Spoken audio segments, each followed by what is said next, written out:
Brand tab.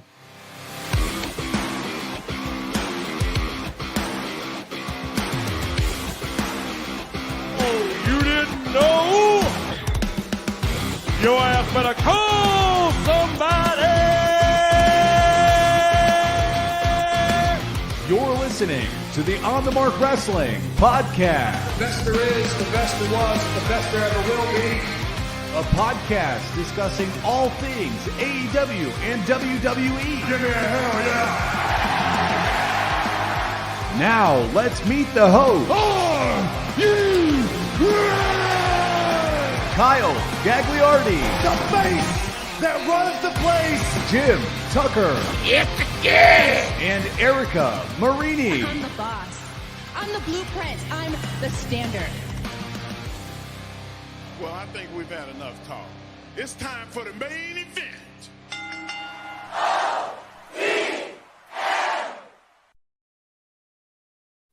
All right, welcome in everyone to another episode of OTM Sunday Shoot. As you can see, it's just me and Tucky this morning here. A beautiful Sunday morning after WrestleMania Night 1. Tuck, how are you doing, my friend? It's great to wake up after a pay-per-view, not be super hammered and have to catch a flight here in a few hours. And we have another night ahead of us. So hats off to WWE for not keeping us up too late last night, giving us a great show and then something to look forward to. I think I am a fan of the 2-night WrestleMania event. Yeah, I saw a lot of criticism before this weekend started. Like, why are we still doing the 2-night thing? I just imagine if you had they have like 12, 14 matches on that card, doing it all in one day. It just feels exhausting. The last one before COVID, I mean, you have to like schedule a nap in, and people are paying hundreds of dollars for these tickets. Yeah. To like clock in at work. Your ass is in that seat for 8-9 hours if you're into the pre-show, and then you got to wake up and you want to do the access stuff. So I think spreading it out over a couple of days also, I mean, it's made it like a week, WrestleMania week with all the independent shows and things like that too. So yeah, I don't know. I'm a fan of the 2 days. So yeah, it's you talked about just like all that comes with WrestleMania weekend. Like, there was just so much wrestling on this weekend. You had the Ring of Honor Supercard, but I still haven't got the chance to watch. Joey Janela's Spring Break, and there's plenty of other shows that I haven't even had the opportunity to check out. But I even bought GCW, the Spring Break show, on Thursday night. I don't know if you were able to catch any of that. I'm sure you're busy with baseball and shit. I didn't watch that. We did have a game. But how'd that go, by the way? Awesome. We won. Reno High School is the number 5 team in the nation at the varsity level, according to Baseball America. And the varsity team got the win over them yesterday. So we were supposed to play Reno yesterday morning around 11, and then something got the game moved to Monday. So we had a nice early optional practice, a little shortened up, gave me the rest of the day for WrestleMania. So life is awesome. Love that. Vogus is already here. He said he'd be at the gym. We did ask him to join us, but he's tuning in. Tucky rocking the new shades, he says. Yeah, well, yeah, I've had them. I just woke up and didn't feel like putting my contacts in before I went shopping with all the grandmas and grandpas at Walmart at 6 a.m. And luckily I was able to RSVP the open slot for Vogus's Planet membership on Monday, June 4th. Or June 6th. The show's on the 5th, right? The Hell in a Cell. So yeah, June 6th. On the 5th, yeah. So looking forward to hanging out at Planet Fitness with him in a couple months. Leg day for the former MVM. It's been 2 weeks now, Tuck, that Ryan Vogus hasn't been MVM. Stirred up some controversy in the OTM universe for the past couple episodes. Any thoughts on what's going on with that? I'm getting shades of Becky Lynch's demise here. You know, maybe he's got the long hair too. Are we getting the crazy haircut from Vogus? Is he going to go off the rails here? Because, you know, Becky Lynch said that she would sell her soul. She'll make a deal with the devil to keep that championship. Maybe Vogus. I don't think he's quite there yet, but a couple more weeks with him not He's having going the the title. Sami Zayn route now. He said it's a conspiracy. Love it. The change of me characters we have from our listeners. But yeah, there's no MVM on this show. Sunday shoot. We're just going off the cuff. No plan. We're going to talk about everything that's happened so far this WrestleMania weekend. But before we do that, Tuck, I do want to plug the website because we do have a deal going on. You got show off the hoodie a little bit. Let them see it. Right there, you can get yourself a hoodie by going to the On the Mark Wrestling Podcast.com. And Tuck, we have a code that they can use to save 20%. What is that code? Dude, it's Mania. Come on. We know how to spell it. We're adults here. MANIA Mania. Well, you don't even have to spell WrestleMania. We cut off half the word. It's so easy, off. Mikey Wilson can do it. I know. There's still 5 letters in it. We can come on now. Now, we have a lot to break down. WrestleMania Night 1, NXT TakeOver Stand and Deliver happened yesterday. You told me before we hit the record button that you only saw the last half of Stand and Deliver. I got in kind of at a good time because the match had ended. I know who won the ladder match, but I didn't see any of it. So I'm looking forward. So I kind of got in right when the ladder match ended and went from there. So I got to see the LA Knight match. I got to see Braun and Dolph. I got to see the Fatal 4-Way with the women. So yeah, that's another good point from Vogus. That Hall of Fame, the speeches that we got, especially from The Undertaker. Did you get a chance to watch any of that? Well, he basically turned it into a TED Talk. I mean, earpiece and everything. Yeah, it was good. I enjoyed it. And you pointed out, because I watched a little bit later with the West Coast feed after SmackDown, Charmel from Gary, Indiana. I did not know that. So that was kind of fun. No, that's pretty cool. You have obviously the Jackson 5, Michael Jackson that came out of Gary. I think there was a famous, Lloyd McClendon, a famous baseball player that came from Gary. Lloyd McClendon, LaTroy Hawkins, Kenny Lofton out of East Chicago. The people the region is like kind of sneaky slept on. There's some talent. Glenn Robinson the third. Yeah. There's a lot of athletes coming out of the region. So that was cool. The region officially has a WWE Hall of Famer, which is pretty cool to say. And if you don't know what the region is, it's where me and Tuck are from. Steiner, is that goat or cow story? Yeah, the cow story was very, very, very funny. But other than that, Tuck, anything that stands out to you from Stand and Deliver that you want to touch on real quick, or do you want to just get into everything that happened at WrestleMania? Well, hats off to NXT for not giving us a super predictable card. I thought Braun was going to win. I didn't think Mandy was going to retain. So some of the booking decisions I thought kind of maybe threw people through a loop, and maybe there is a little bit more of a long-term development in some of these directions. So I'm interested to see how it goes. And it looks like they filled out the stadium a little more than what WrestleTix was maybe thinking early on. Do you follow WrestleTix on Twitter? I don't, but I think I saw that there was a lot of like empty seats right before. There was a shit ton. So at WrestleTix on Twitter is a good follow. He gives like seat maps and uses algorithms to see how many seats are actually sold, how many are trying to be resold. And I mean, it was like a 7,000 seat stadium, and like 2 days before the event, they still had almost like 2,700 tickets out available to buy. And then, he pointed out, or they with WrestleTix pointed out that WWE said close to 78,000, and he could only find 66,500 sold put out. So still, I thought the stadium looked great. I love the set for WrestleMania. Stand and Deliver was good, and it looked like it was packed. So I think with these big shows, they just turn up. They're there. The people show up. But I was interested in the decisions of, if I was going to WrestleMania Night 1 and Night 2, would I throw Stand and Deliver on top of it? Would I want to do more of the Access stuff, depending on how the weekend went, right? That's also true. It's in Los Angeles next year, so my only problem is that I'll probably have to like not coach a game. I'll have to skip a game or something. That's why you got assistants, right?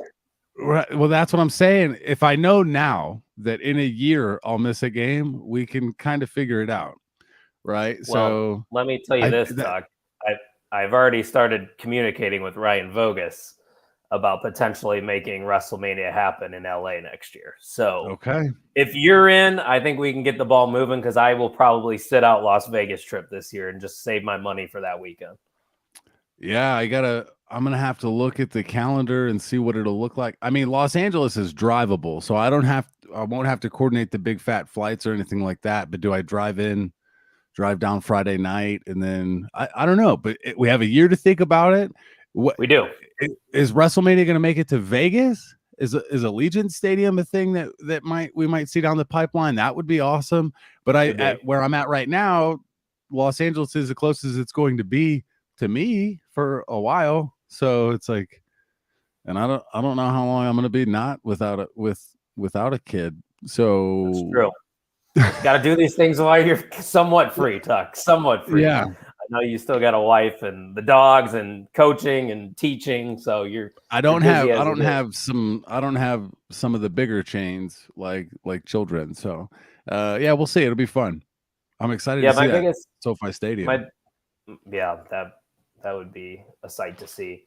My only takeaway really from Stand and Deliver is that NXT is still great. Like when they want to put on a good show, they're going to put on a good show. And yes, it doesn't have the same feel as the black and gold brand did, but like we had great moments on Stand and Deliver, like Tommaso Ciampa's last match, getting Triple H to come out afterwards and just embracing that moment together. I got emotional just watching that.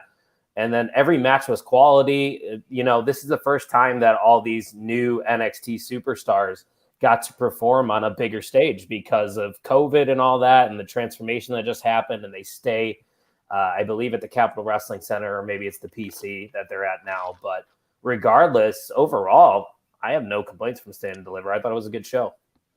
Yeah. From what I saw, and I've heard good for the first hour. That'll be what I do after we're done shooting here. Good. I think it's a positive step or a firm step for this redevelopment of NXT 2.0. Do you see them? Do we think they do a SummerSlam show that weekend? I think you got to. And if they do, we're going, right? We got to. Yeah. At some point, you don't have to like do full tour, but I wonder if they would do it Friday or Sunday night, though. Because SummerSlam's only going to be a one-day thing. Yeah, that's what I'm trying to figure out logistically. I think it would be fun if they did it Sunday. Yeah, that would be easier to stay. I mean, Friday, I don't know that I'll be able to make. I'd have to. I would probably be able to make. I could probably make Friday. I'll be there if it's Friday night. Yeah. I officially got all those days off, so we will be making SummerSlam weekend happen. We will be in Nashville. So if anybody else that's listening or watching live right now, and you're planning on going to Nashville, let's hang out. You know, we'll get you some merch if you want to meet up. We'll even get that going for you. But let's get into WrestleMania here, Tuck. Like Vogus said, the crowd was alive the entire night, and that's something that I even tweeted out too. And I don't know if it's just because, you know, we haven't had that big of a crowd in 2 years at any stage in wrestling, and maybe everybody was just hyped to be there. But also the quality of every single match that we had and all the moments that happened just in night one, I think credit to that as well. But that crowd was something special last night. I mean, when Stone Cold was on his 16th beer in the ring and the fourth person he brought up and stunnered, you still couldn't see those lines of people heading towards the gates. Like a lot of times you'll see when like on a Raw or a SmackDown, the camera pans to the last person standing and you can start seeing the lines start hitting the doors. That wasn't a thing. Everybody wanted to soak in as much of Stone Cold as they could. And that was a good match. I appreciated the no holds barred stipulation added to it to kind of soften it for Steve. So yeah, I thought the crowd was great, and hopefully they can keep it up for night two. Well, that's what I was gonna say. How do you top everything that happened at night one? Because there was not a match, a moment that missed on night one for me. Like everything delivered. All the results were reasonable. Like I get why that finish happened in the Charlotte and Ronda match. I'm not mad about it. And just everything placed on the card felt perfectly and nothing felt clunky. Like, it was the perfect start to a WrestleMania, and probably the most I've enjoyed a Mania since WrestleMania 30, when Daniel Bryan won and unified the titles. Like, that was arguably the best of WrestleMania I've seen personally, and I've been watching since 2010. And that was half of one. So I think, I think one of the critiques you'll see is that, like, they didn't need to. I'm interested to see how night 2 goes, because they used a lot of the time between matches on night 1 to push and press night 2 matches. So where does that time go? I think we have one. Well, now it should be an even card because of the Kingston and Sheamus match, that tag match, unless they put that on the pre-show today. They might, just so that it can guarantee them a spot on the card, I'm hoping for some new announcements and developments, maybe announcing an NXT show paired with Money in the Bank or SummerSlam or something like that. And then seeing where they're going to go. I mean, Cody was interviewed on The Ringer and said that he'll be at Raw, and he is full-time. So I don't know. The between match fluff is going to be interesting to me tonight to see how they handle it. Last night it was a critique, but not for me. I didn't really want to sit out any of those matches. We talk about having, this match will be my bathroom break match. There wasn't a ton of them last night. Looking at the card, I kind of enjoyed all of it. I think that was the least amount of screen time my phone got during a pay-per-view in a really long time, watching from home. So we'll see. I thought it was great.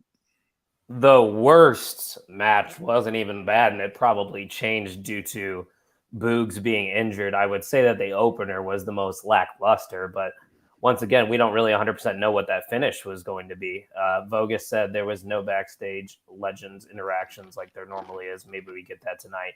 Yeah, they usually have a couple hanging out backstage, and maybe the APA will be playing cards back there and shit like that. Yeah. That would be a good place for it. Yeah, so let me talk a little bit, though, about Logan Paul's performance. And me and Erica talked about it on the episode Thursday. We're not going to judge Logan Paul based on stuff that's happened outside of wrestling. Like, if you're going to come in here and perform, let's see what you got, and then I'll make my opinion on you. Logan Paul delivered last night. Like, that dude, and we've been on a great stretch with celebrities showing up, because you had Pat McAfee. We didn't know what to expect. He delivered. Bad Bunny, arguably the best match on the WrestleMania card last year.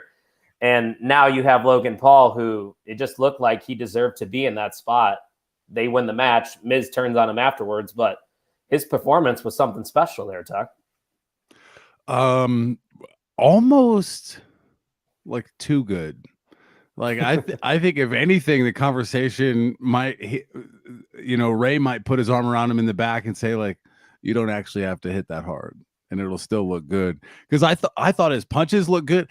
You learn about pro wrestling and pro wrestlers and these celebrities, and a lot of that, like them getting a guy and doing a suplex. I think a lot of people can do that. Athletic people can do that. We could do that.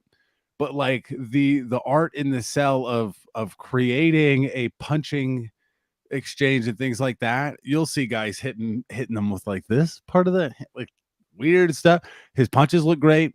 He's super athletic. I thought he was kind of interested in the psychology of wrestling too, with his actions. And then he wore a $2.5 million necklace. Yeah, fine. what a flex! Like Vogus said, the Pikachu outfit and the chain. That was great. He could buy 5-6 of my house with that necklace. Dude, he could buy like Humbling. 15 of my places. He could buy this. He could buy this whole damn complex with that chain.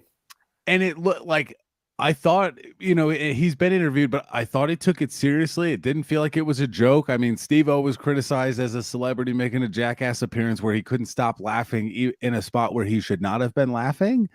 I thought he took it serious. And then in an interview later, he said, he's interested in kind of sticking around and maybe joining like the development or like the creative team, which terrifies me. I want nothing to do with that. Right. Because I don't know how that would go, but he seems very respectful of Vince and the company and the program, super athletic. Yeah, I'm in. And the His Miz turn timing was and everything great. is good. Yeah, I wasn't expecting that. That caught me off guard there. Pairing the episode of Evil on the Miz with that, like the Miz has to have the attention. He has to. I mean, he's even turning on Logan Paul, and that's what I thought of that episode of Evil with the Miz when he turned on him. So there's your next program. Do we see it at Backlash? Do you see it at Hell in a Cell?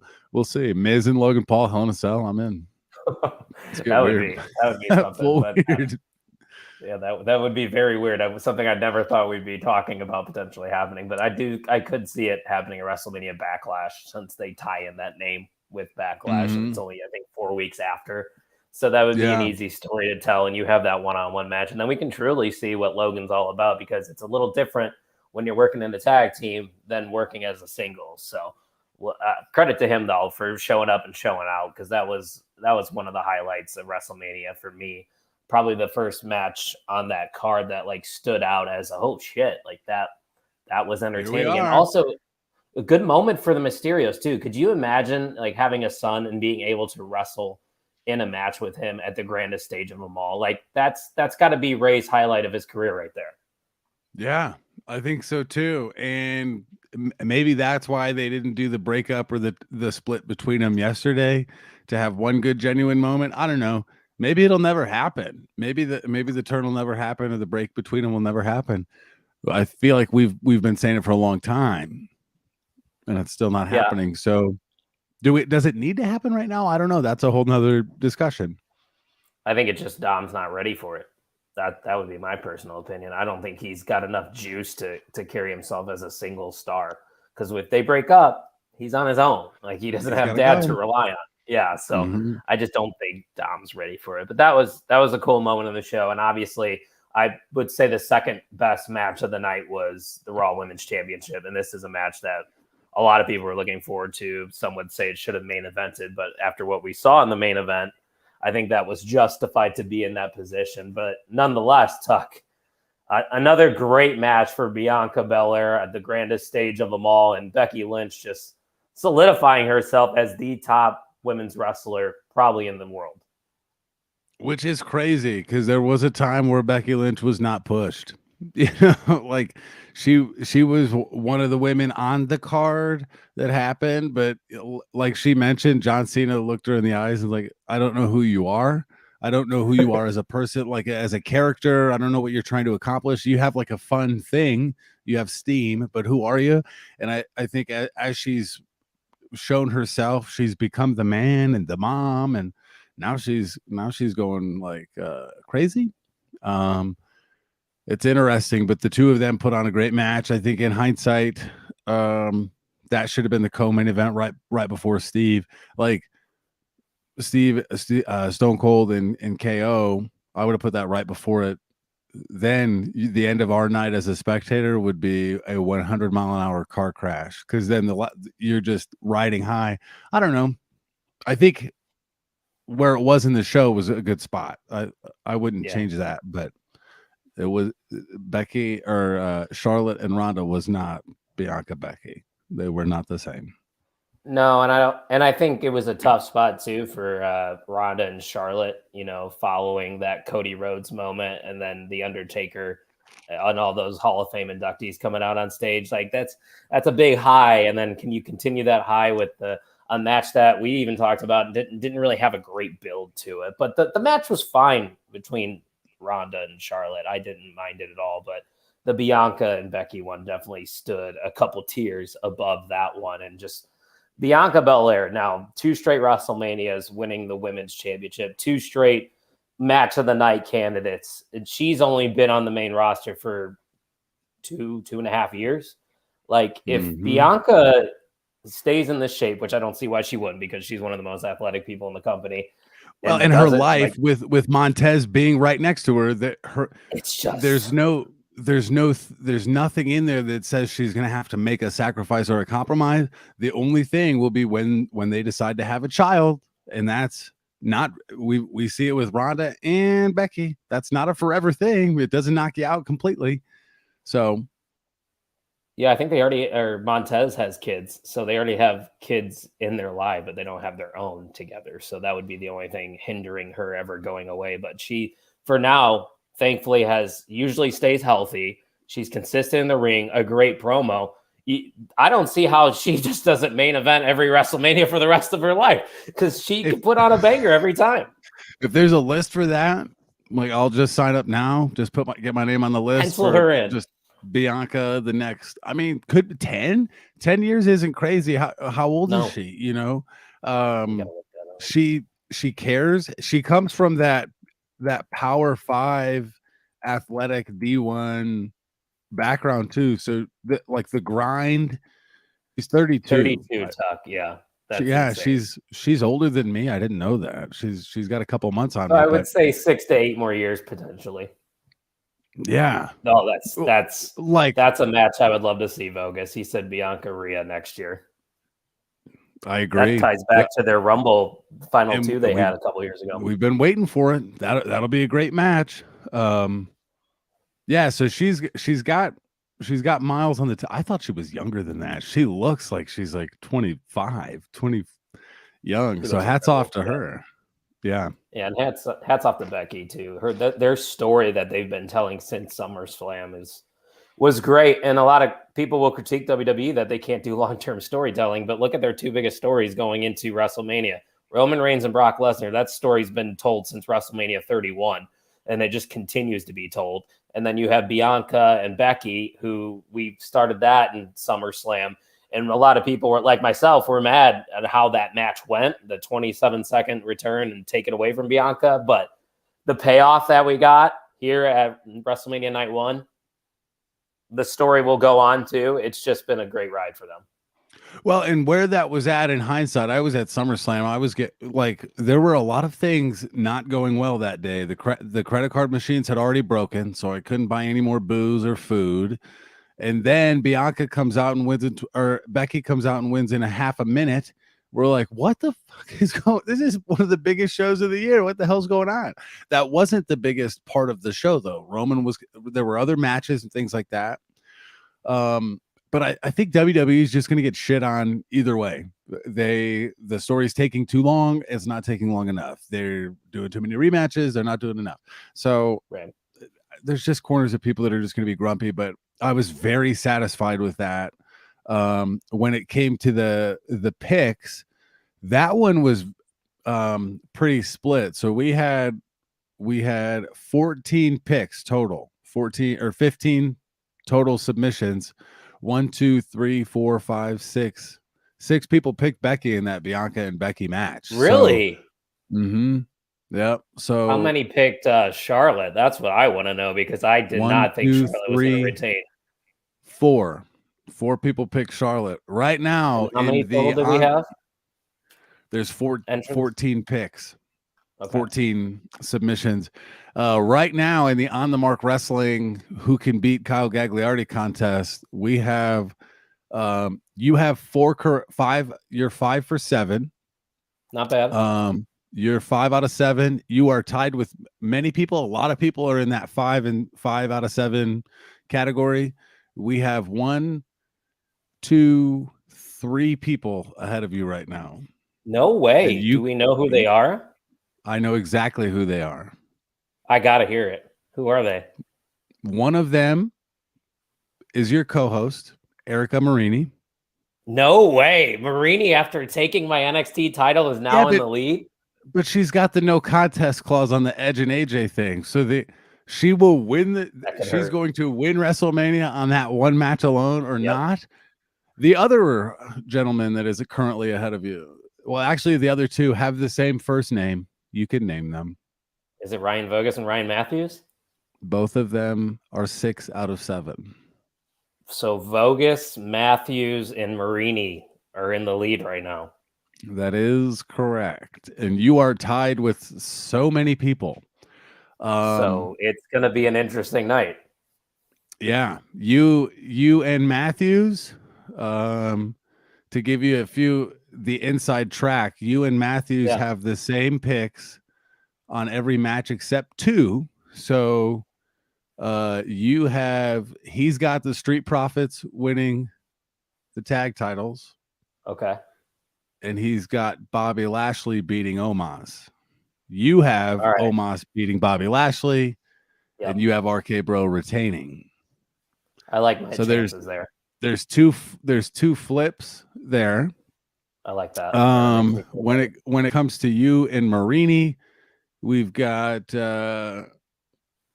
you're opposite. I feel like a lot. You're opposite on Omos and Lashley.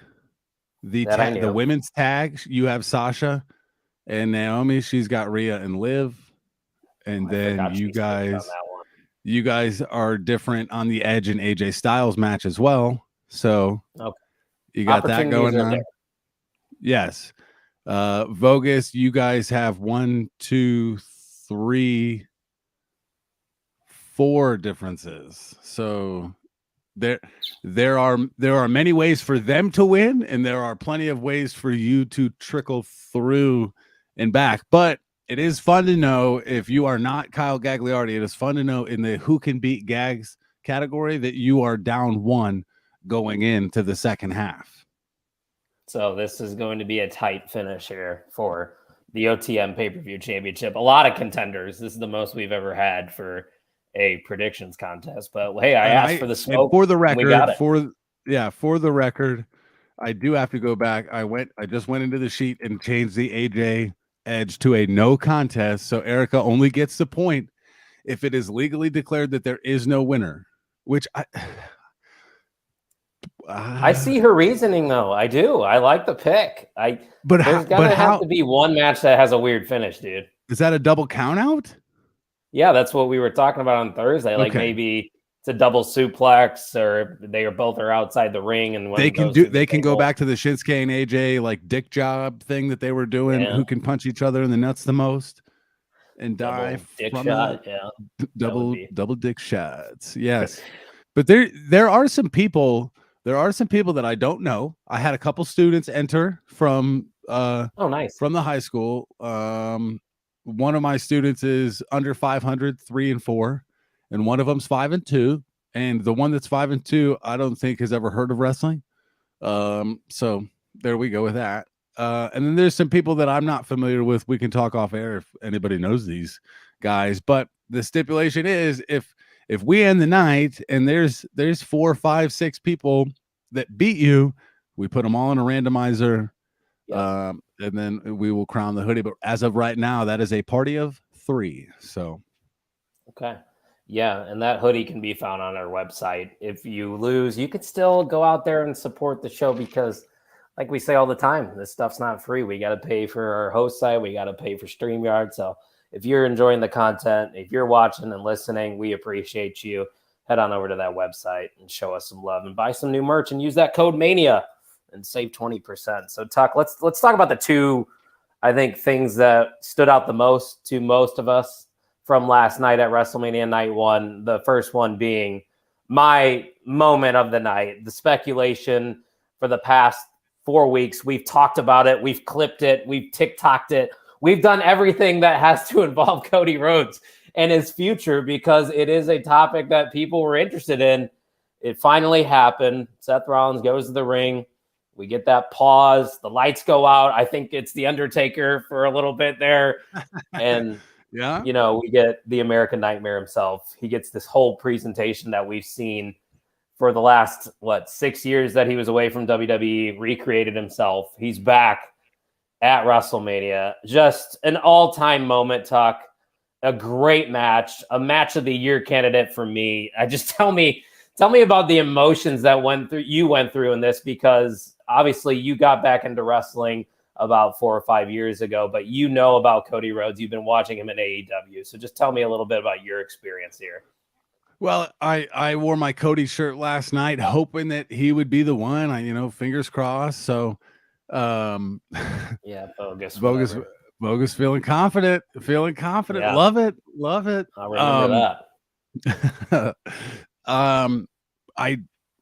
my number one interest, if it was Cody, was how was he going to be presented?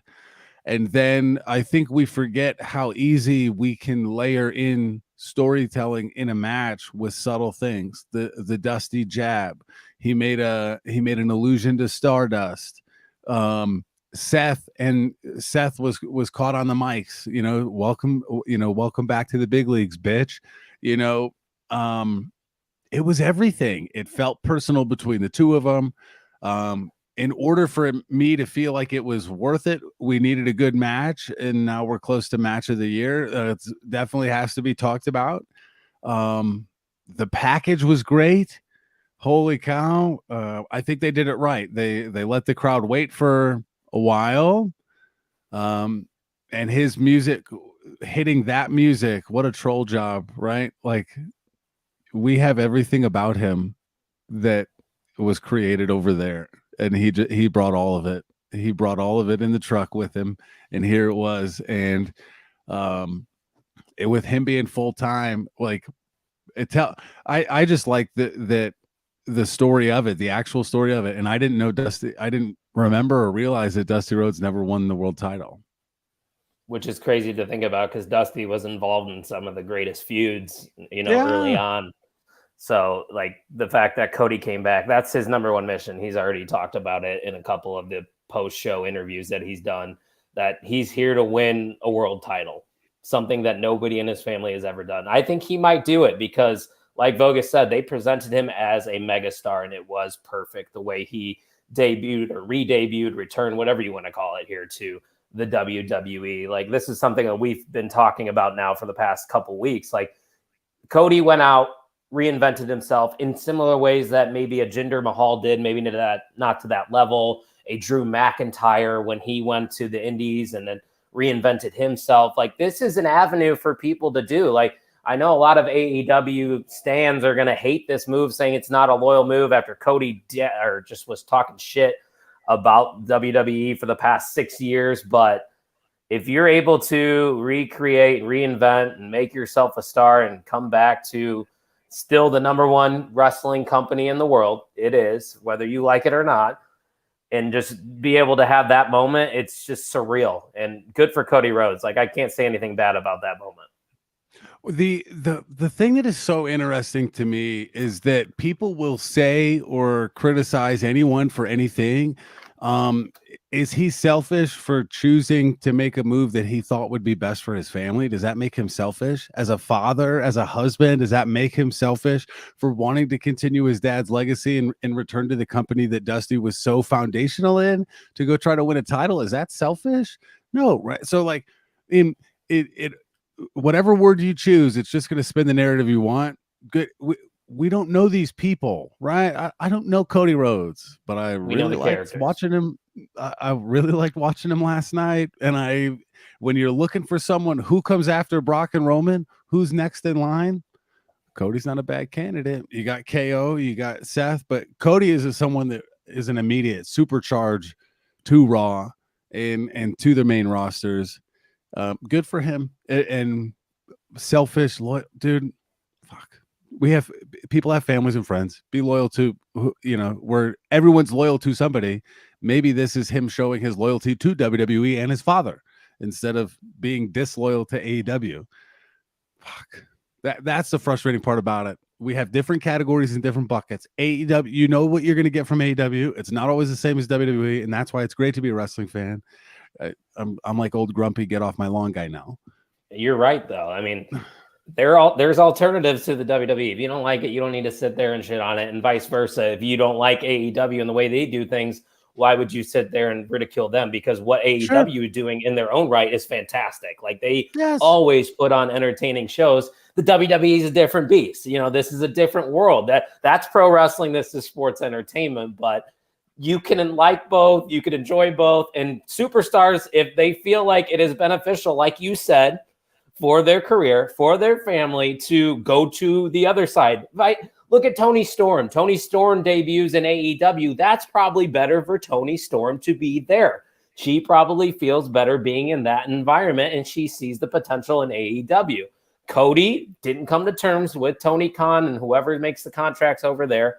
And, you know, he just said, I'm going to go over to WWE, see what they have to offer. He told Vince, he told Nick Khan, I want to be the American Nightmare. That's what I am. And then Vince virtually said to Cody, that's what I want. That's what we're buying. Yeah, that is exactly what we're buying. It all makes sense. Like, this is going to go down as one of the greatest moments at WrestleMania. There's no other way to spin it.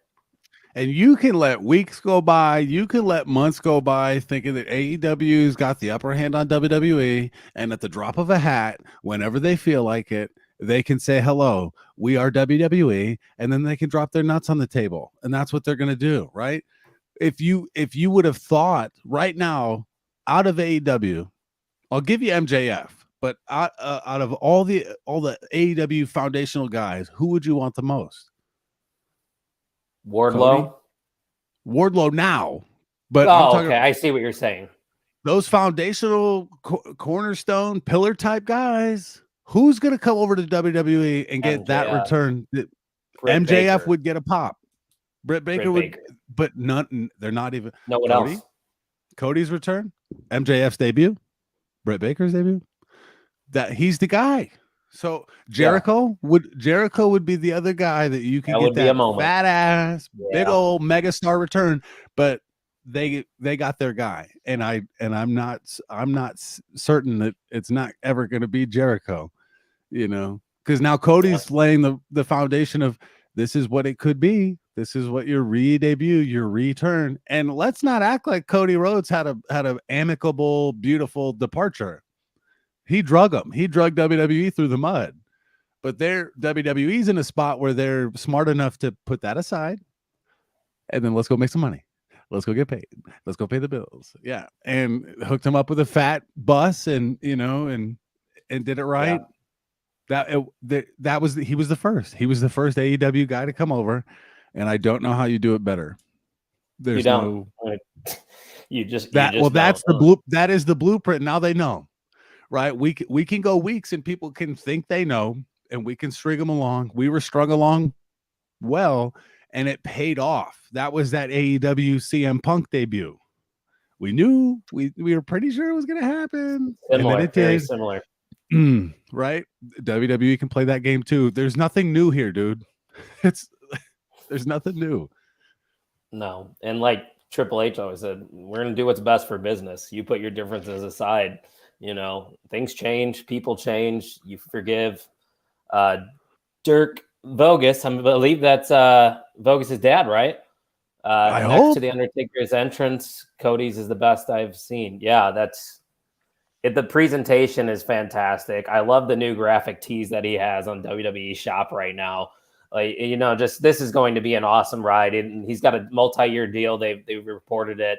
Like you said, he's got his own bus now that he can travel with the family, Brandy and the 9-month-old girl. Like it's just all set up for Cody to really dive into this maybe this is just, he's now in WWE for life. Like maybe he's a lifer. Well, and like focus on being a great professional wrestler and not wear all the hats, right? How we think that would be a cool lifestyle, but we all only have 24 hours. And for him to wrestle, put on 5-star matches, be a title holder. That was a 5-star match, by the way. Creating brand. I'm even talking about when he was in AEW, the one against Sam. He's got to do those matches. Cut those great promos, those passionate promos on top of being a father, learning how to be a father, being a husband, being executive vice president, all that stuff. How about we just push a lot of that stuff to the side? You go try to win a world title. We'll give you a bus, all the money you need. We're fine. Let's go do what I thought Cody does best is tell stories, sell, put on good matches. Great. I just can't wait. Like that got me so hyped in that moment, just experiencing that. Like it's something we all kind of knew was going to happen, but you didn't know for sure because people were throwing out stuff that maybe Cody will no show. And that could have just been all smoke and mirrors, pun intended there, with the old gimmick that Cody Rhodes had in the WWE. But yeah, it just, I'm kind of speechless, Tuck. Like that's why we watch wrestling, for moments. Yes, we do enjoy a good 5-star match, which we did get to with the Cody and Seth interaction there. But man, you live for moments. This is why we are pro wrestling fans. Just that right there. I didn't even need the Stone Cold stuff. It was great and it was awesome and it was perfect. But like, if you would have just given me this Cody moment and the rest of the card happened, I would have been completely satisfied. Yeah, what a telling statement that in hindsight, if the Stone Cold and Kevin Owens thing didn't happen, it would still be an A show. What? 100%. Like, it would, right? And the reason why I think is because there was no title on the line with KO Stone Cold. I know that was awesome. Stone Cold got the win in Dallas. Cool. One person picked Kevin Owens to win out of our 14 entrants, and that was Mr. Kubaki. He got that wrong. He was thinking he was going to put over the younger talent. And that is the reason why Kubaki is tied with you and not beating you. Kevin Owens could be the reason why Baki loses. And that's one of those situations that we talk about all the time. Someone going over and another person getting over. Like Kevin Owens, even losing to Stone Cold, the dude's over like Rover, baby. Like Kevin Owens is one of the guys. You can tell that WWE trusts in Kevin Owens to put him in this position because, Stone Cold has that neck injury history. You got to be able to protect that. He hasn't wrestled in 19 years. You have to build the story, and Kevin Owens built that off of just shit-talking Texas for months, and we're like, why is he doing that? Capped it off at AT&T Stadium, continuing to talk shit about the people of Texas. He doubled down, and I loved the talking almost as much as I love the physicality, because he was trying to rationalize to Steve, like, you actually don't like it here, do you? Like, what is great about Texas? And look at these people; they wear stupid hats and boots all the time. Like, it's the flat, ass of it's America, uninspiring. said, right? Yeah, I don't know. I would have a tough time continuing to do that in front of anywhere from 66 to 78,000 people in a building. But I don't think. Is Kevin Owens underappreciated, or is he adequately appreciated in the wrestling world, do you think? I was kind of talking about that a little bit with Vogus this morning. I said he was underappreciated, but I think now, after seeing that main event, WrestleMania Night 1, I think everybody is on notice that Kevin Owens is the real deal. Like, I think everybody now has no doubts about it. Like, this dude is one of the best wrestlers in the world. Yep. And storytellers, that's part of it. And he gives hope to anybody that is inspired or looking to become a professional wrestler, that maybe you don't have to be a big body guy, right? Just put a tank top on. We can cover that stuff up, if you're not comfortable with that. But there's a lot of different types and profiles that can still get over. And when you put KO in a match against Roman Reigns or Brock Lesnar, as he gets up to that level, if he does, you're not thinking he's like going to get squashed, and he doesn't look like the typical Vince guy. So there's a lot to like about Kevin Owens. He's a friend of the show, as we've mentioned for years now, and yeah, it's great. Figure right there is going to be worth something. Yeah, is his was he stunning people at War Games when we saw him? Well, I can't remember. I don't think so. I think it was still. I can't remember how long he's been stunning people. Yeah. Maybe it was all just to get to this moment. Maybe he was just planting seeds by using the stunner to eventually get a moment. And there's no bigger moment other than potentially facing The Undertaker at WrestleMania than a non-title opportunity than to have a moment with Stone Cold Steve Austin, a Mount Rushmore superstar, arguably the greatest of all time. Who else? Okay, I know I'm not in the main title picture. I want to get on WrestleMania. What can I do? Okay, maybe it would be cool if I faced Stone Cold at WrestleMania. That would be cool. He just hasn't wrestled in 19 years. Let me try that. Like, come on, dude. And it worked. And Stone Cold didn't look old. You could tell. No. You could tell it was intentional. It was deliberate. Suplexed on concrete. That's real. Like concrete in Texas is not softer than concrete here. It is, right? Like, he took some bumps, got physical, ran around, did more than one stunner to a number of people. Didn't stun his brother though. That would have been the full set. I was for waiting me for at the him end. stunning Byron Saxton too was great because you go back all the way to the beginning of the quarantine when there was no one in there, no sound. He stunned Byron on Austin 316 day, and then to end WrestleMania stunning him. I mean, just like you couldn't ask for a better ending. No, it was great. And if they said that, if that was WrestleMania, pretty damn good. And then we've got now tonight. I think there's a little more fluff, maybe, but you've got Brock Roman, you've got Edge, AJ, you've got Omos and Lashley, which I'm sneaky excited for. I'm excited for Johnny and Sammy. Well, that's just gonna be the car crash. You have that car crash type thing. Okay, put that there. By the way, you did get my pick, Johnny. I changed it to Johnny. I had Sammy on the Google Doc. I switched it. So your box for that match says Johnny Knoxville. You chose him to win, correct? Okay. Yes, right? I did choose Johnny Knoxville. Yep. I think that is probably the final stunner that Stone Cold will hit. He doesn't have to do anything else. Like that is the perfect way to end everything for Stone Cold. He can continue to do the podcast. He can do his reality TV shows. Like, you don't need to do anything else. You don't need to prove anything else. That's a great way to just finish wrestling in general. Yeah. Now he's done stunning people. I'll have to head over to his house and take him to some congratulatory cookies. Maybe he is a neighbor. If 18 minutes away is still considered a neighbor, kind of. See if he wants to come on the pod. Hey, Mr. Austin, congrats on the win. From a local community neighbor guy. If you want me to come to your studio where you do the Broken Skull sessions and do a podcast, I can do that too. If you're free, get him to come to a baseball game and shoot the shit with him there. I don't know. I still don't believe it, but it's like a thing, I guess. So we'll see. We had an interpreter. We have a deaf student, and the interpreter said that she heard that The Rock was considering getting a ranch out here, which doesn't make any sense to me. But I got room. We got plenty of room. Yeah, a lot of desert out here. Let's get to this comment from Vogus. KO didn't leave when he could have, which is 100% right, because there was that time where everybody's talking about, KO's contract's coming up. He might go to AEW with all of his old friends, the Young Bucks, Adam Cole, everybody's there.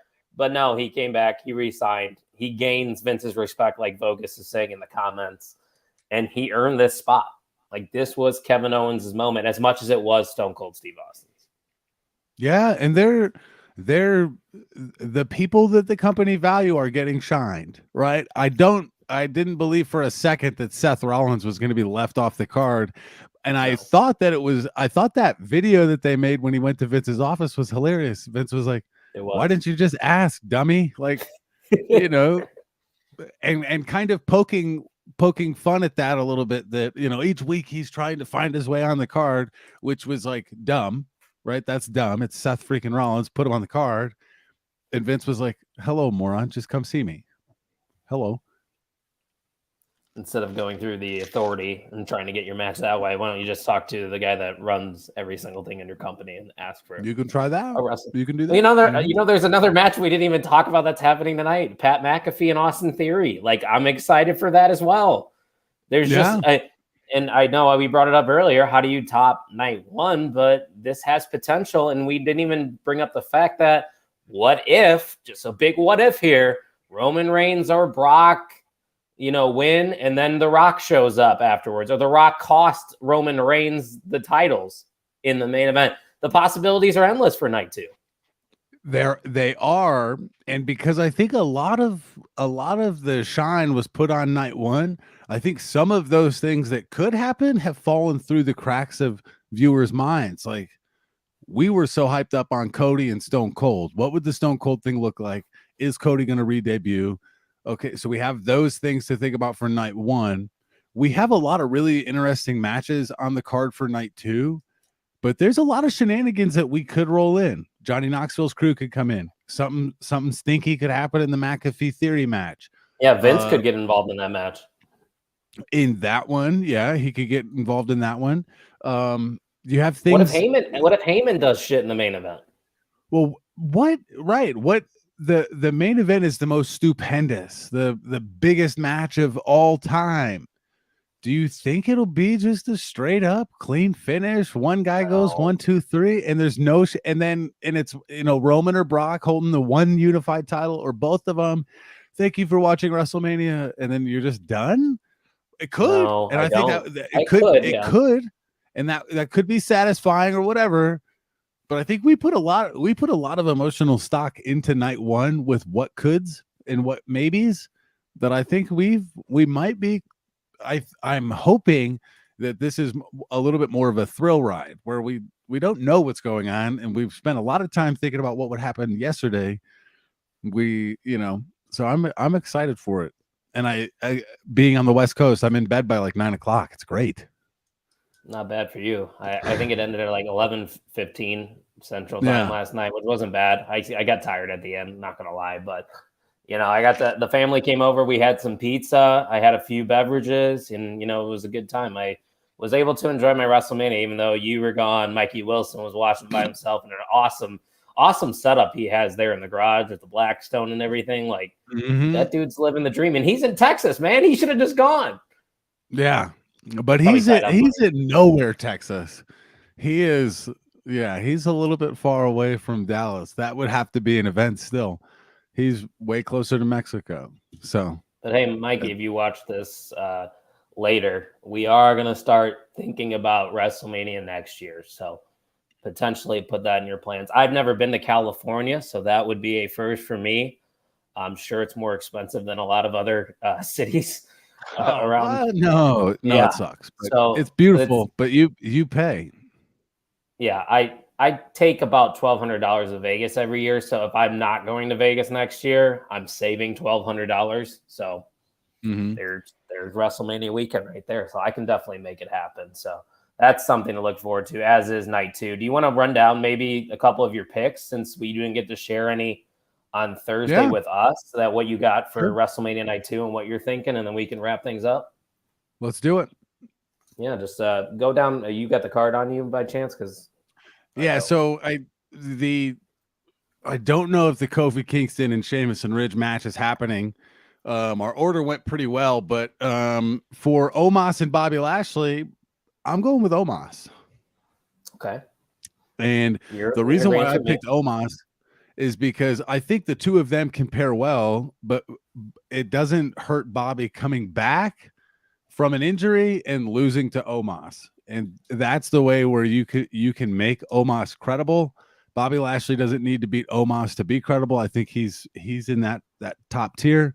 So I think it would be a good way. You set up a real match, a big match at Hell in a Cell, Backlash, one of those coming up where you have Omos more time. Can take his first pinfall at one of those shows. Yeah, at it would be what you've got: Backlash, Hell in a Cell, Money in the Bank, SummerSlam. Those are your next four. So you have great opportunities there. Plenty, right? So I went with Omos to go over in that one. I went with this. The least confident pick. I have two that I think could go either way. I went with Austin Theory over Pat McAfee. That's a 50-50 one. I can see Austin definitely winning. It's hard to discredit anyone with Vince McMahon's backing. The problem is Austin Theory doesn't bring the social media buzz that Pat McAfee does, and Pat McAfee is going to talk way less about it if he loses, right? So Pat McAfee could be the guy that won a match at WWE WrestleMania, and that could be a thing. That scares the hell out of me, but it depends on what they want McAfee to do. I am tied with you right now. That would be a pick that we flip. In the tag match, the women's fatal four-way, I went with Rhea and Liv, hoping that they're going to let Sasha go on a heater on the road to SummerSlam. And I think Rhea and Liv together are pretty darn cool. You went with Sasha and Naomi on that one. It seems like Rhea, just everybody she gets paired up with, it works. Maybe just Rhea is an awesome person to be alongside. But one thing I wanted to... She's the boss, yes. Wanted, her pins are getting a lot of traction on social media, the way she's dominating those women. But though one thing I did want to bring up, going back to your McAfee thing, was we already saw Logan Paul win. That's a celebrity. I'm assuming Johnny is going to win. Do we really think all these quote unquote celebrities are going to pick up wins? Like one of them's got to lose, and I could potentially see it being Austin Theory just because he has the backing of Vince. Yeah, well, and from where he started to where he is now, I don't think it hurts him losing to Pat McAfee, but No, he's young. yeah, we'll see. I also picked Sami Zayn in the Sami Zayn Johnny Knoxville match because I have a really hard time letting these freaking celebrities win. Sami Zayn needs a win the least out of anyone. He's just like a bulletproof dude. But at some point, you're gonna have to get him away from what was Brian Myers' name? Kurt Hawkins? Like he's getting close to Kurt Hawkins syndrome, maybe. But he's even commented on like he's enjoying his time there. He appreciates the role that he's in, and it's kind of like a similar to Kevin Owens. Like you can tell that WWE trusts Sami Zayn. Like he's always going to deliver on a good program. Well, in the thing about it is like Sami Zayn, I think, is a good team player. Like here's my role right now. It might not be like this forever. I know I'm not a championship contender, so how can I make the most impact with the story that I have? A lot of people think the grass is greener in the other company or in the indies or this or that, and they want to jump. And we've seen that at AEW, not all of these WWE men and women are getting traction. So my feet are here in WrestleMania, and I probably have the better accommodations, better more eyeballs, more money. Yeah. So like let me just square off against Johnny Knoxville, who's been a millionaire box office bestseller guy, and then see how it goes. That's the other one that keeps me on the edge of my seat, because I went Sami Zayn. That could be the dagger that puts me down to third, fourth, fifth place, or it could be the one that puts me over. The other thing you and I differ on, we agree on the triple threat tag match. I want RK Bro to win. I could see Street Profits winning. I could too. And going with this like stable with Bianca Belair. All the gold. I didn't even think about that. That's a potential. But one last thing, I want to make a comment about that Sami Zayn situation. Is like no disrespect to anybody in AEW that's in this position, because what they're doing there is great, like I said. But I'd much rather have a match at WrestleMania, like you said, with Johnny Knoxville, than competing every other week on AEW Rampage that's taped and then getting stuck not being on a card for Double or Nothing, like a guy like Swerve or Keith Lee, who now is kind of just, it's cooled off. And I don't know if cooled off's the word, but just kind of just set aside and waiting for that moment. It is definitely, they have cooked it and it is simmering right now. We're on medium low with a lot of those guys. Like we should just go boom with Keith Lee, rocket ship, go like they did with with Adam Cole, but they also cooled him down a little bit. It's just weird. They have a lot of cooks in the kitchen, and the kitchen has not Joe. Expanded. Right. They have Samoa fucking Joe. We haven't even talked about that. That Samoa Joe is now in AEW. There's a lot of cooks in the kitchen, and that kitchen has not gotten bigger, right? You can say Rampage, the extra hour, sure. You could say Dark. People watch Dynamite. A lot of people figure out what happened on Rampage. I am still not under the impression that Rampage is must-see viewing in regards to storytelling, but they're trying. They're trying with it, but it's not the same. You can be Sami Zayn winning matches on Dynamite or Rampage, Dark, whatever, but AEW also doesn't have that juice to like snap their fingers and get on every big publication on the planet. The Steiner brothers that was broke by Sports Illustrated that they were going into the Hall of Fame, and it was probably because someone from WWE said, "Hey, Sports Illustrated will let you break this." Like they're doing some of those other outlets a favor. AEW's not there yet, so it's gonna be that one's gonna be good. I fully anticipate that Johnny Knoxville's just gonna get thrown around like a rag doll, and he's built for that. So. I also love his laugh. He's got that laugh that just makes him like a prick, kind of, you know. He thinks it's hilarious that Sami Zayn believes that he can win. He's like amused by it. So and it's he's funny. even like said that he wants to become a world champion and shit like that. Like I love when celebrities just dive fully into it. You've seen it in the past where like some are just like, yeah, they're collecting a paycheck. They're just here to get some money. But guys like Johnny, Bad Bunny, Logan Paul, you can tell they actually care about being in this spot and will, respect it. But going back to your point with the Street Profits, I definitely think that's a possibility, but it just seems like it would be too soon for RK Bro, who we just put the straps back on, to lose those titles, in my opinion. I agree. I picked RK Bro for that match. I think I don't think it's worn off yet. So I think WWE needs to get to the point where it's hot and people like it, but not break them up as soon after people get tired of it. And I don't think people are tired of it yet. They have that balance of like, right when it's getting ready to cool off, we need to split them, but I don't think we're there yet. So they've also done a great job with Johnny Knoxville not burying him with the 24/7 title. So correct, like they haven't made him a joke, really. He was in the Rumble. More he had a couple moments, Yeah. He's not running around backstage trying to get it. It hasn't become the Jackass title where Wee Man's pinning Johnny Knoxville for the 24/7 title. They could have done that too, and they didn't. So yeah, they definitely could. Who knows? Maybe we'll see Dana Brooke and everybody on the WrestleMania night too.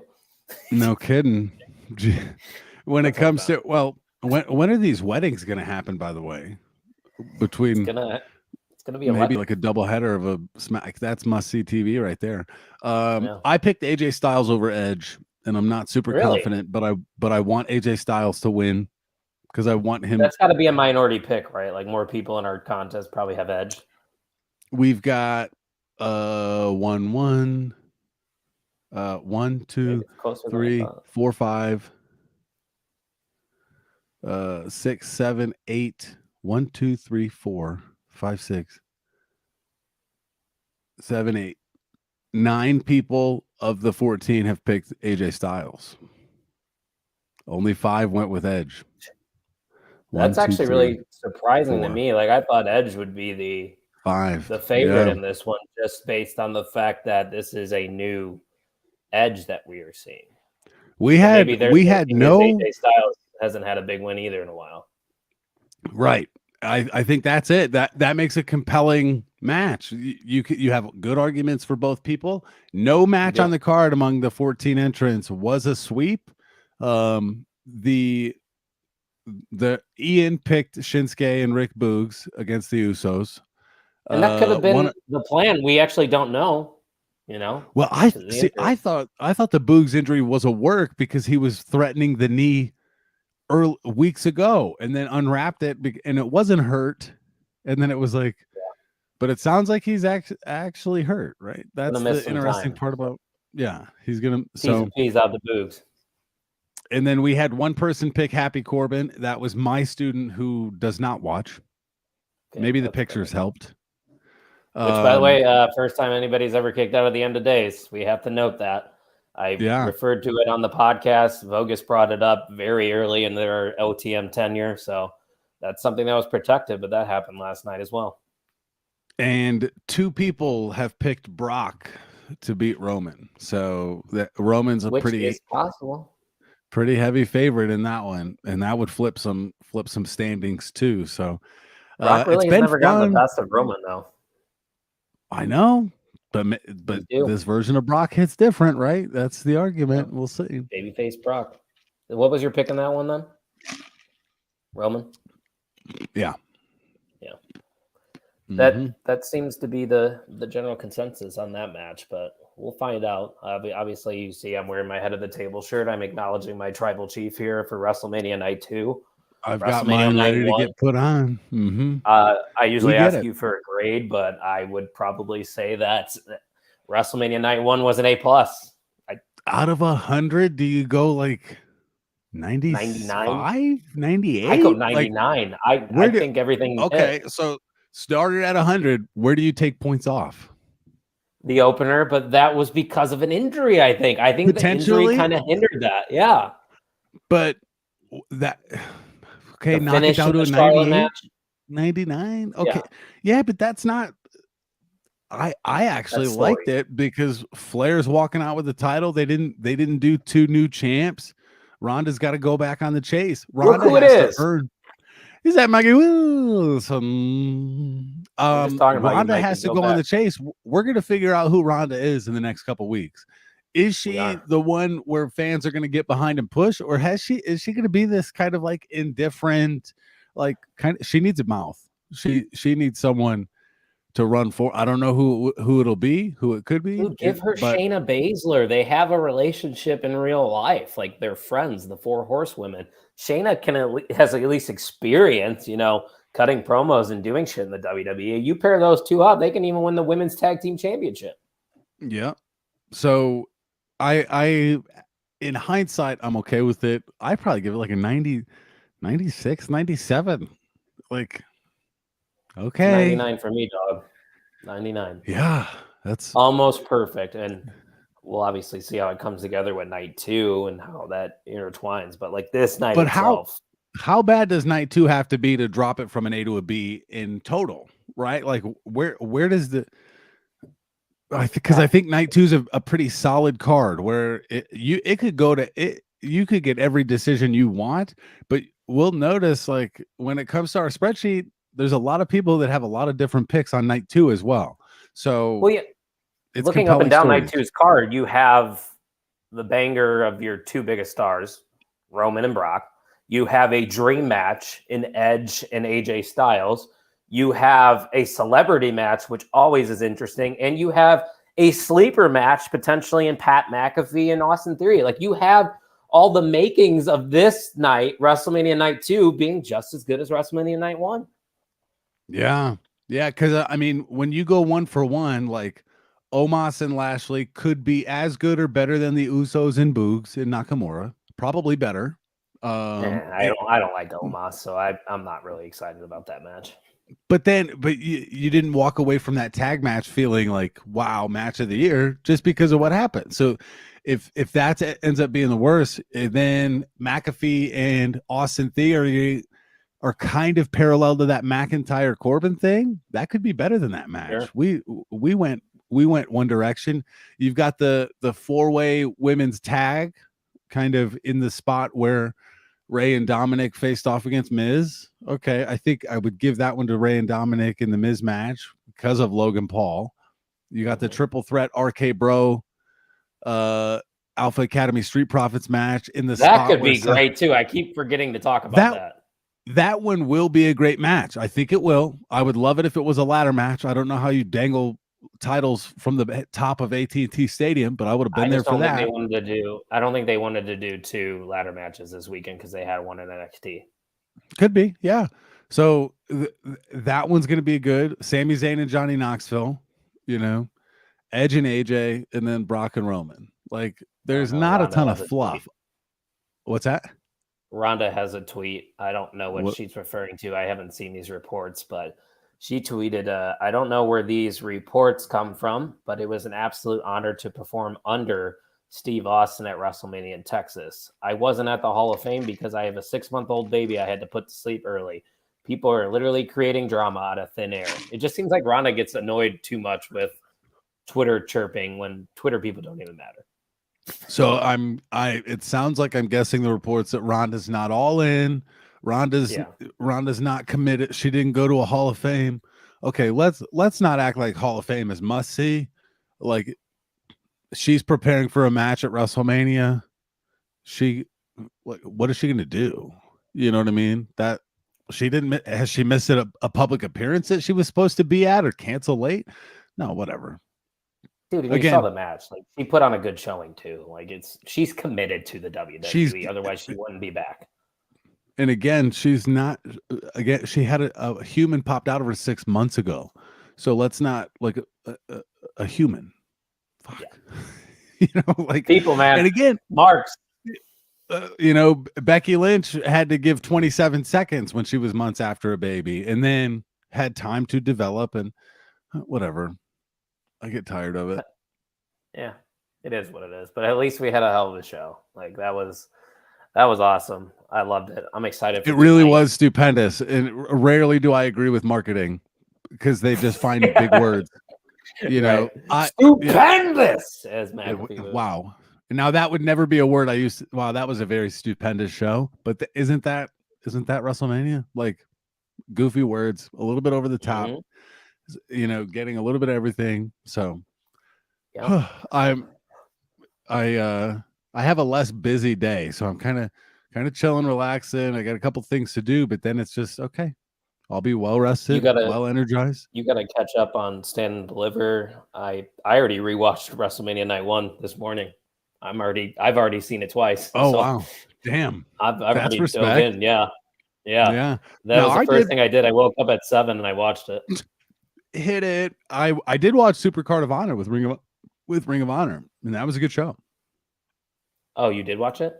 Mm-hmm. The Briscoes and FTR is very real. It was a great show. And the title match between Gresham and Bandito, awesome. So good to hear. I know two really Erica, good matches. our co-host, she was watching it. She's big into all kinds of wrestling, so she enjoyed it as well. It's something I definitely gotta. We missed the Flair spear because they were too busy cutting from camera to camera. The Austin beatdown on the table was brutal with the cuts. I can't stand it. Yeah, that's just what it is. They always have that fucking issue. They did. There was a shitty cut of somebody. It might have been the Flair Ronda match where someone was speared into the barricade, and that person flung behind the announcers who were standing up, so you couldn't see the impact or anything. But yeah, I definitely, if you're sensitive to motion sickness, like just be aware, because sometimes it's like it is a little chaotic. It feels like you're playing a first-person shooter or something. But yeah, on the markwrestlingpodcast.com, use code Mania, save 20%. You know, on a hoodie, that's like saving almost $7. You know what I mean? $7. And if you keep adding shit to the cart, it's gonna add up your savings. There's a mug. I tweeted it out. I had a cup of Joe yesterday in my On the Mark Wrestling podcast mug, and it was fantastic. Well, stupendous, some would say. My mom and dad aren't super mobile, get out of the house, go, hit the town kind of people. My mom's a big coffee drinker. My mom's getting an On the Mark Wrestling podcast coffee cup. Gotta love it. I need to find one of those tumblers with like the lids on it. We have like the water bottle there available. Right. I need to find like a mobile coffee cup. You can't do an open coffee cup in a classroom. Yeah, I'm gonna have to take a peek because an open coffee cup in a classroom is a nightmare situation. Yeah, I'm not. Go ahead and take a look at that if you got time and put it on the website if you want. Vogus with a very strong point to round us out. We got a lot of people in here, and we're an hour 20 into a Sunday shoot. This is just so people know that are watching right now. Our Sunday shoots aren't podcasts. We just keep them on YouTube, and there's no agenda whatsoever. So we're just coming up with these conversations, and it goes to show you how great wrestling is, how great WrestleMania Night 1 is, and how great our listeners are, because we can sit here and talk without a plan for an hour and a half.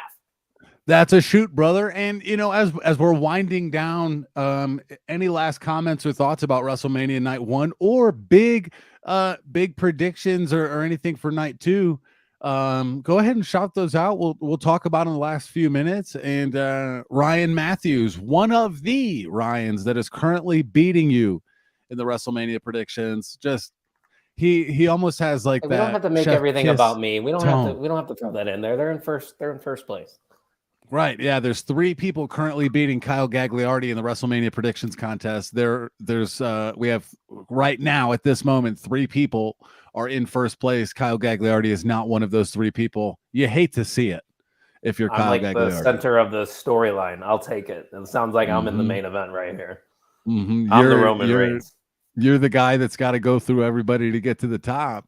So we'll see. I'm interested, but the way he worded that, Logan Paul was so good, man. Like just like a very satisfied, like he's great, Pleasant and good. Surprise. Look good. I liked his trolley 3-day transformation tweet. Did you see that? No. He's an asshole, but he was like 3-day transformation for the big question.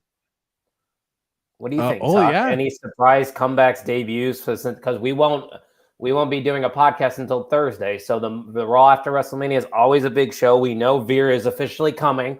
So congrats to Veer for finally coming. But other than that, it's not come Tuesday. But do you have any comebacks or debuts that you think we might see on Monday? Come Monday, about Gable Stevenson. Does Stevenson pop up? Does I think so. Braun Breaker pop up? Is Johnny Gargano alive? Tommaso Ciampa? LA Cody Knight has something to say. Right? Cody will be there. What is the fallout from the title match that has yet to happen? Bailey, as Vogus commented, give her some an option.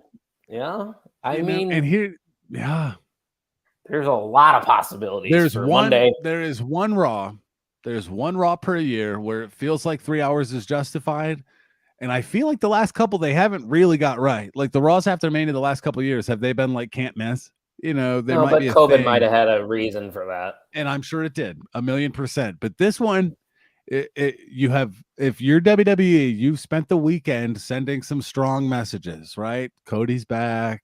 Stone Cold beats KO. What's KO going to do? There's a lot of like tying up loose ends, but then also establishing new ones. And I really hope that they care and give a shit about this road to SummerSlam now. In 4 months from April to August, please give us meaningful stories and meaningful builds, only because selfishly we'll be there as a group, and Hell in a Cell being 2 months away. Like, do you see Cody and Seth in Hell in a Cell? Come on. Like, there's a lot of things. Yeah. Ryan Matthews, Braun or Ciampa could get called up within the next couple of weeks. They could also obviously use SmackDown as well for some call-ups, because you're going to have to divvy it up, because we mentioned all those names. Here's another name we forgot about, Asuka. Asuka is in WrestleMania weekend. She's there. You have Asuka, Bailey, Braun Breaker, Ciampa, Johnny Gargano's looming. Cody Rhodes will be there. Gable Stevenson. Who? The Andre the Giant Memorial Battle Royal winner, Madcap Moss. Who they put on got potential. Which is hilarious. When they put his mark on the pre-show yesterday, they put Andrew the Giant Memorial winner. Oh no. There is a wrestler on Twitter, Andrew the Giant Everett. That's facts. So that's hilarious. But I was kind of surprised that Madcap won that, by the way. We'll see how it goes. Finn Balor and Ricochet just, they're the champions, and they're not booked like it. At all. That is a strong criticism, but this yesterday was WWE very much like playing to their strengths and just not having. I thought there was a chance Gable was coming out for Seth. I wanted to throw something. I thought it was Taker or Bray Wyatt.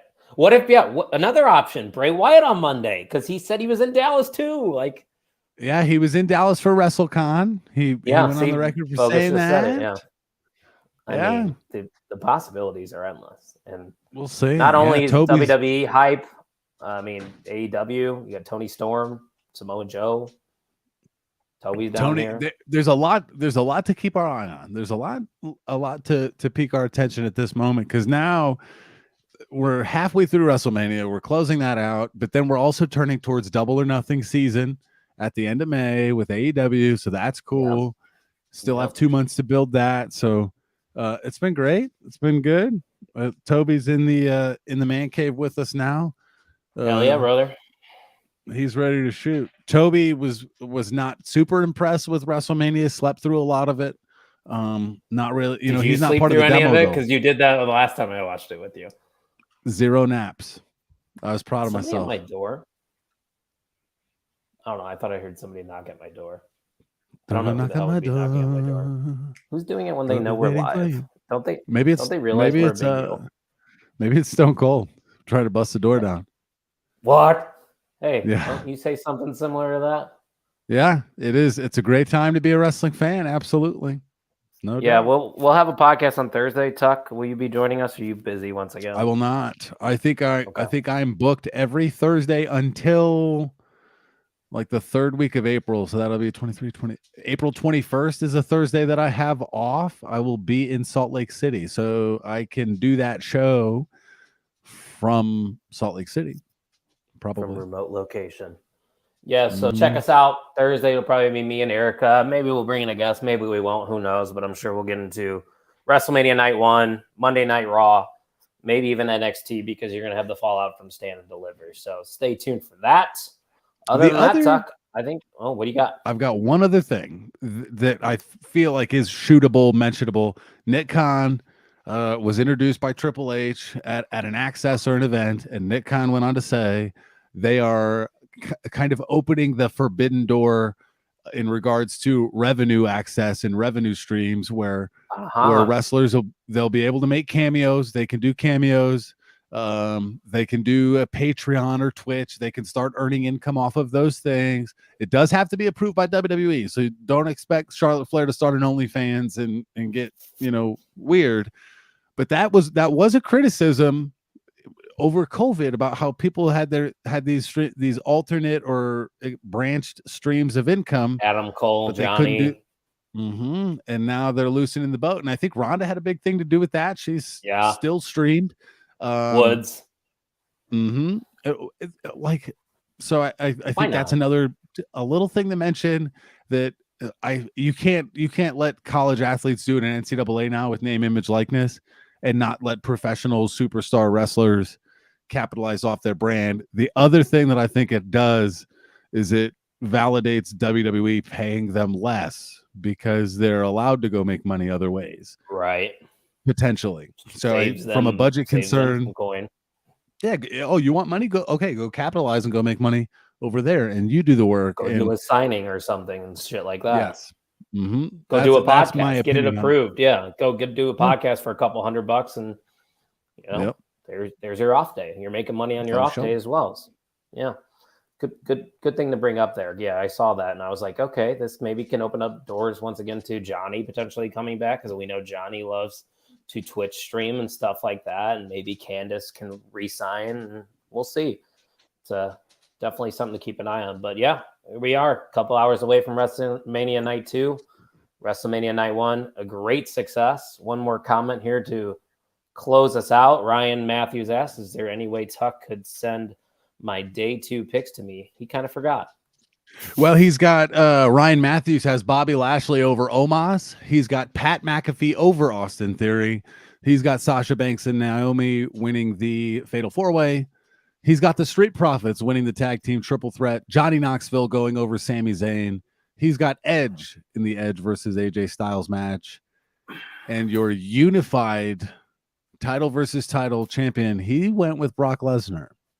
So those are his picks. I can screenshot those and send them to him if he'd like.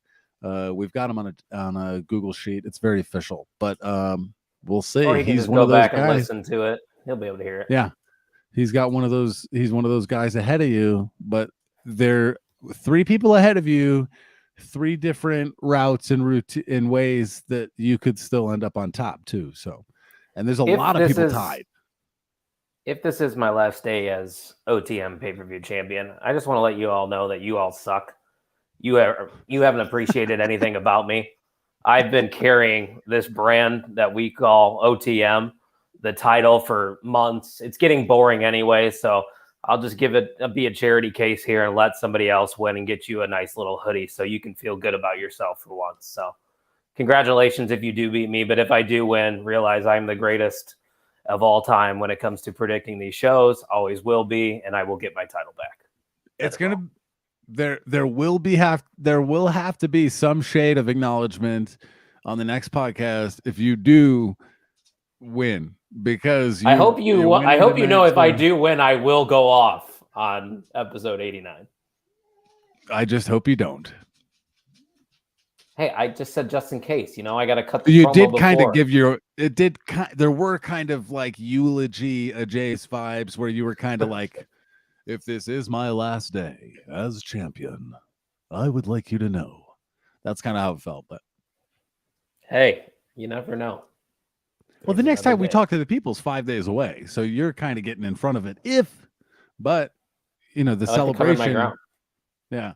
Now that you're the underdog, I don't know how to feel. I have had conflicted feelings where I was like, I will pull for my friend Kyle, but there's also a lot of satisfaction and knowing that you may lose. So just so you know, the chase is always the best part. That we always love the chase. So I could turn face, but that just wouldn't. I can't turn face. That's just impossible for me to do that. Let me see how many people. The last stat. So we know we have 3 people ahead of you. You've got 1, 2, 3, 4, 5, 6. You have 3 people ahead of you, and 6 people have the same record as you. So there's a lot of heat, one ahead or even. So there's seven matches tonight, and if the Kofi Kingston and Woods match happens on the pre-show, that's still going to count because we made picks for that. Match. So 7/8, and a lot of people with that Kofi match one. It looks kind of like a mixed bag between the two. So there's votes going either way for that one. 7 matches, potentially 8. We'll see how it goes. It's exciting. An hour and a half in, Jesus. Almost as long as WrestleMania Night 1. There was a lot of great stuff. If it was a shitty card, we would have been in and out in 15 minutes. So recap Night 1. We previewed Night 2. There was a lot to do, and we had another great interaction. Thanks, Vogus. I gave the leaderboard at the beginning. Ryan Matthews, Erica Marini, and Ryan Vogus are currently ahead of Kyle Gagliardi. He just wanted more rub-in shot. Make Ryan Matthews re-listen to the show. It'll be on YouTube. It'll be on Facebook. I think Salty Gags is my favorite. Be a good listener like you are, Ryan Matthews, a former MVM, by the way, not even a current MVM. Go back and listen, get our views up, and support the show, damn it. Salty Liarda. Yeah, it is what it is. But hey, thanks to those who... I think you're only pissed about the fact that you might have to buy a hoodie. I think that, I thought we all agreed we were going to pitch in for that together. No, we are, but you're giving money away. Like, who likes to give money away? I don't, unless it's Brock Lesnar debuting at the Royal Rumble, and if he wins, I buy $35 T-shirts for the squad. apparently, that's a move I like to make. That's fine. I love me some Pink Whitney Tucky. I get free merch out of it, baby. So thanks for that. So maybe if Roman wins and Rock shows up, are you going to buy me a Cody shirt? No, the next thing. I'm not going to get stupid till Hell in a Cell or SummerSlam. But I'm not trying to buy 6 shirts. It's a lot. We'll see. Hell in a Cell is going to be what a fucking weekend that is going to be. Vogus is going with his Brock Lesnar shirt. I might have to match him. You see what I'm wearing? I know, but he's wearing a Suplex City shirt. Yeah, I might have to do it. All right, Tuck. All right, I think we're done. Why don't you say that one thing that you always say that pertains to wrestling, If last night and this weekend wasn't enough to prove that it is a great time to be a wrestling fan, you are delusional. It's a great time to be a wrestling fan, whatever company you like, whatever form you like, whatever type of wrestling you like. It's a great time to be a wrestling fan. Ryan Matthews on the way out is wishing Vogus good luck. And we're wishing Kyle Gagliardi good luck. He hasn't even acknowledged Ryan Matthews. Vogus hasn't. I think this is one of those things where Vogus is taking the stance of like a "Who are you, fella?" Don't forget to visit the On the Mark Wrestling podcast.com. That's where you can get some merch, 20% off using the code Mania. When are we pulling the plug on that? After the Raw after Mania or tomorrow night? So after the Raw after Mania, you can't save 20% anymore. So you might as well get it in. We'll probably do pay-per-view weekend discounts, but hey, who knows? Maybe not 20% though. Maybe 10% every pay-per-view weekend. 10%, 15%, or if you do maybe we make the form a pay-per-view thing where if you submit a pick, we'll send you a code because we do collect emails. Yeah, something like that. So it is a great time to be a wrestling fan. Thank you for tuning in to all 93.5 minutes of this Sunday shoot. It's been a great time. Toby can't contain himself. He's so excited for wrestling. WrestleMania Night 2. Maybe he'll stay awake for more than half of one match. That is to be determined. Ladies and gentlemen, thank you for listening to the On the Mark Wrestling podcast. Acknowledge me.